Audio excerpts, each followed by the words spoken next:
গত রবিবার আমাদের বাড়ি দুজন গেস্ট আসার কথা ছিল, তো তাদেরকে নেওয়ার জন্যই রাস্তায় দাঁড়িয়েছিলাম। আমার কপালের ওপর ওঠা এই ব্রণটা কিছুতেই কমছে না, আর তার মধ্যে আবার বৃষ্টিও চলে আসলো। গেস্টদের নিয়ে তো বাড়িতে চলে আসলাম। কিছুক্ষণ বসে গল্প আড্ডা করার পর তাদেরকে খেতে বসানো হলো। আর আমার আজকের গেস্ট ছিল বনিদি আর দাদা। আমার গেস্টরা খেতে বসে কি বলছে চলো তোমাদেরকে একটু শোনাই। ও দেখো ভেঙে খাচ্ছে। তাহলে দাদা ওটা নিয়ে একবারে খাও। ও পারতো, ও মিষ্টি খেতে খুব পছন্দ করে, পারতো। বলো কেমন লাগলো খেয়ে দে। ওর এক্সপ্রেশন নেই, ওর ভালো তো একই এক্সপ্রেশন, সব সময় একই এক্সপ্রেশন। আমি বল ঘুম এক্সপ্রেশন। দাদাকে দেখলেই মনে হয় কি ঘুম পেয়ে যাচ্ছে।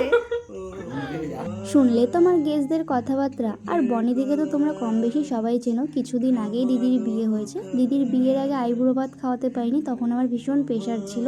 তাই তো বিয়ের পর আর বেশি দেরি না করে দাদা দিদি দুজনকেই একসঙ্গে বাড়িতে ডেকে নিয়েছিলাম। আর আজকের সন্ধ্যেটা অনেক মজা করে কাটলো।